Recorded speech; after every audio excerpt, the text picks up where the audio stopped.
नमस्कार दोस्तों, स्वागत है आप सभी का एक बार फिर से आपके अपने YouTube चैनल टेक्निकल जॉब ज्ञान में। दोस्तों, बहुत सारे बच्चों को, जिन बच्चों ने टेक्निकल हेल्प भर्ती 2022 का फॉर्म भरा था, प्री एग्जाम जिन बच्चों ने क्लियर किया था, 2 नवंबर का बहुत सारे बच्चों को इंतजार था। चाहे आपका 2 नवंबर को एग्जाम हो या आपका एग्जाम 27 अगस्त को हो गया, सभी बच्चों को इस दिन का इंतजार था। जिन बच्चों का एग्जाम नहीं हुआ था, 2 नवंबर को एग्जाम था, वो सोच रहे थे पेपर कैसा आएगा, पेपर लेवल टफ आएगा, पेपर लेवल हार्ड आएगा। जिन बच्चों का पहले 27 अगस्त को एग्जाम हो गया था, वो भी सोच रहे थे हमारी तुलना में उनका पेपर का लेवल कैसा रहेगा, जल्दी से एग्जाम हो जाए ताकि उसके बाद में आंसर की आए, रिजल्ट आए, इन सब चीज़ों के बारे में।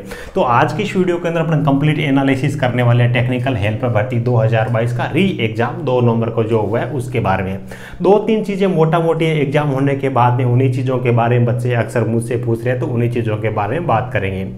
एक चीज़ तो सर, फायदा किसको हुआ है, नुकसान किसको हुआ है, 27 अगस्त को जिनका पेपर था उसके बारे में आज जो पेपर हुआ उनका एक कंपैरिजन बता दीजिए।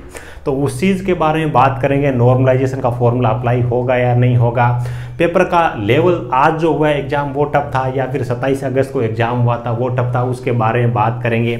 एवरेज स्कोर के बारे में बात करेंगे। 27 अगस्त वाले में एवरेज स्कोर बच्चे क्या बता रहे थे, ये जो एग्जाम है 2 नवंबर को उसका एवरेज स्कोर क्या आ रहा है और इन दोनों के बीच में डिफरेंस कितना है, इन सब चीज़ों के बारे में डिटेल में बात करेंगे। बहुत ज़्यादा टाइम लूँगा नहीं, 5-7 मिनट का वीडियो। अगर आपने ये एग्जाम दिया तो आपके लिए इंपॉर्टेंट है, शायद आपको ये वीडियो वो टेंशन फ्री कर देगा, है ना।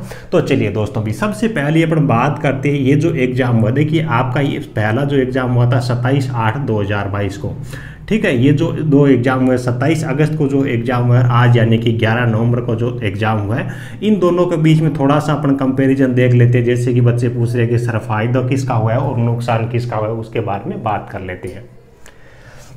देखिए पेपर की लेवल की अपन बात करें ना, 2 नवंबर वाले पेपर के लेवल की अपन पीछे के जो पेपर से तुलना करें, चाहे अपन ये जो मेन एग्जाम हुआ था 27 अगस्त को उसके साथ में कंपैरिजन करवाएं, चाहे आपका टेक्निकल हेल्प भर्ती का जो प्री एग्जाम हुआ था अलग अलग शिफ्टों में उनके साथ में अपन कंपैरिजन कराएं। तो इन सब में जो सबसे टफ पेपर था ना, मेरे हिसाब से, जिस हिसाब से बच्चों का फीडबैक आ रहा है ना, यही एग्जाम यानी कि 2 नवंबर वाला पेपर था, वो टफ था, ठीक है। अब कितना टफ था सर, स्कोर एवरेज कितना आ रहा है, उनके बारे में पर बात कर लेते हैं। भी टफ था तो टफ किस वजह से था, सबसे पहले तो उस चीज़ के बारे में पर बात कर लेते हैं। यहाँ पे ज़्यादातर बच्चे वो 2 चीज़ों के बारे में बता रहे हैं। पहला तो देखिए टेक्निकल के अंदर बच्चे पूछ रहे हैं कि सर इलेक्ट्रॉनिक्स है, इसके पर्सन ज़्यादा पूछे गए थे और थोड़ा सा लेवल था वो अच्छा था, इस वजह से टेक्निकल थोड़ा सा टफ बताया जा रहा है। और नॉन टेक के अंदर करंट जीके बच्चे बोल रहे हैं कि इसके पर्सन है वो ज़्यादा आए हैं, लगभग 10-12 पर्सन है वो बच्चे, 10-12 पर्सन है, कई बच्चे तो 15 भी बता रहे हैं। लेकिन मेरे हिसाब से, जिस हिसाब से बच्चों का फीडबैक आ रहा है, 10-12 नंबर है वो करंट जीके के पूछे गए हैं। अब करंट जीके के पूछे गए सर, इसमें नई बात क्या है, 27 अगस्त को भी तो करंट जीके के पर्सन पूछे गए थे, लेकिन यहाँ पे खास बात यह कि करंट जीके के अंदर भी लेटेस्ट जीके आ गया था। पिछले 2-3 महीने है ना, अक्टूबर का भी करंट जीके यहाँ पे पूछा गया था। जैसे कि एक बच्चा मेरे से इंस्टाग्राम पे पूछ रहा था कि सर अक्टूबर का हम करंट जीके करें या नहीं करें। भाई 2 नवंबर का जब एग्जाम हो रहा है तो आपको कौन बोलेगा भी अक्टूबर का आपको करंट जीके करना है, हर कोई यही बोलेगा भाई अक्टूबर का आप छोड़ सकते हो। तो मैंने भी उस चीज बच्चे को यही बोला भी शायद अक्टूबर का करंट जीके वो नहीं आएगा। आज उस बच्चे का मैसेज आया कि सर अक्टूबर के भी करंट जीके के पर्सन पूछे गए थे। तो इस प्रकार के करंट जीके के पर्सन आए थे जो कि बहुत ज्यादा लेटेस्ट है, सितंबर और अक्टूबर महीने के भी करंट जीके के पर्सन पूछे गए। तो इस वजह से ये जो अपना नॉन टेक है वो थोड़ा सा टफ था। हालांकि ऐसा नहीं कि रात और दिन का अंतर था 27 अगस्त वाले में और 2 नवंबर वाले में, ये चीज नहीं थी।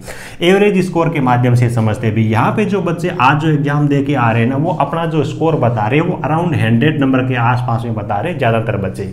ये अपन एक रफली एवरेज स्कोर मान सकते हैं जो बच्चे आज एग्जाम दे के आए, जिस हिसाब से फीडबैक आ रहा है, ठीक है। उसके बाद में 27 अगस्त वाले पेपर की बात करें ना, भी आपने भी ये एग्जाम दिया तो शायद आपका भी यही मानना होगा भी 110 के आसपास में बच्चे बता रहे थे भी हमारा जो नंबर है वो, ज़्यादातर बच्चे बोल रहे थे सर 110 के आसपास में हमारा स्कोर आ रहा है।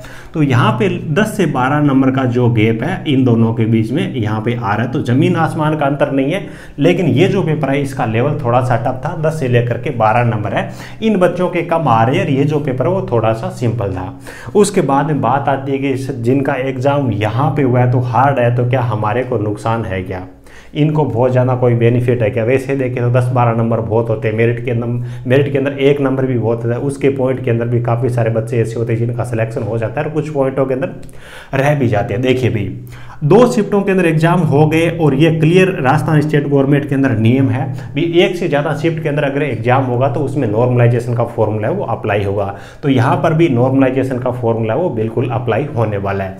अब देखिए, जब पेपर जिस शिफ्ट का हार्ड होता है तो वहाँ पे नंबर है वो थोड़े से बढ़ते हैं। तो मेरे हिसाब से यहाँ पे ज़्यादा नहीं तो 5, 7, 8 नंबर है वो इन बच्चों के बढ़ सकते हैं जिनका आज एग्जाम था।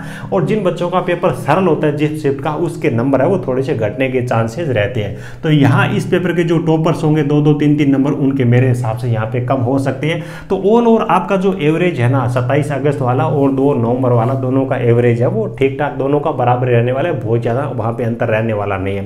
हालांकि कुछ बच्चों के अगर किस्मत काम करे, लक अच्छे हो, तो उनका थोड़ा बहुत मतलब क्या है कि लक का साथ मिले तो बेनिफिट मिल सकता है। हालांकि यहाँ पे ऐसा कुछ नहीं है कि इन बच्चों का नुकसान है और इनका फायदा है। आपका नॉर्मलाइजेशन होने के बाद में लगभग चीज़ें वो बराबर हो जाएगी, कोई भी ज़्यादा बहुत ज़्यादा यहाँ पे डिफरेंस रहने वाला है नहीं, ठीक है। तो अब दूसरी चीज़ ये है कि अगर आपने टेक्निकल हेल्पर भर्ती की तैयारी की है ना, तो आपके लिए दूसरा जो सबसे बड़ा चांस है वो है आपके लिए DRDO। कौन सा है? DRDO। और DRDO के अंदर आपको फ़ायदा इसलिए कि अगर आप देखिए 2-4 दिन का तो टाइम है, आप अपना मूड फ्रेश करने के लिए लगा सकते हो। 2-4 मैच है वर्ल्ड कप के देख लीजिए, 2-4 मिनट का 2-4 दिनों का आप रेस्ट ले सकते हो। उसके बाद चीज़ें जो आपने तैयार कर रखी है ना उसको कंटिन्यू रखिए। अगर मान लीजिए कि इस तैयारी में आपने बहुत ज़्यादा मेहनत की है और 20 दिन अगर आपने ये जो स्टडी है उसको अगर आपने लीव कर दिया ना, तो 20 दिन के बाद में जब आप चीज़ों को पढ़ना स्टार्ट करोगे, 15 दिन के बाद में अगर आप चीज़ों को पढ़ना स्टार्ट करोगे तो आपको चीज़ें फिर से रिवीजन करने की जरूरत पड़ेगी। और DRDO का एग्जाम बहुत जल्दी होने वाला, चीज़ें आपने एक बार पढ़ रखी है तो उसके अंदर आपको अगर एड ऑन करना है तो 2-3 दिन के बाद में आपको अपनी पढ़ाई है वो लगातार कंटिन्यू कर देनी। इस प्रकार के बहुत सारे केस होते हैं कि पिछला एग्जाम दे रखा होता है, नए एग्जाम की तैयारी करते हैं और पिछले में सिलेक्शन हो जाता है। आपका काम था कर्म करना, आपने एग्जाम दे दिया, जैसा भी हुआ हो, अभी आपका कुछ काम है नहीं, अभी आपका काम है आगे की तैयारी करना। बाकी जो पीछे काम बचा है वो डिपार्टमेंट का, जल्दी उम्मीद है कि इसकी आंसर की आ जाएगी और रिजल्ट वगैरह जारी हो जाएगी। तो आप अपनी पढ़ाई है वो अभी DRDO पे फोकस करिए। यहाँ पे बहुत ज़्यादा दिन बचे नहीं है तो अच्छे तरीके से आपको जल्दी इसकी तैयारी स्टार्ट कर देनी है ताकि आपको यहाँ पर भी बेहतर रिजल्ट मिल सके। तो उम्मीद है कि आपको सारी चीज़ें अच्छे तरीके से समझ में आ गई होगी। वीडियो अच्छा लगा हो तो एक प्यारा सा लाइक करना, अपने दोस्तों के साथ इस वीडियो को शेयर करके मुझे सपोर्ट जरूर करना। Thank you.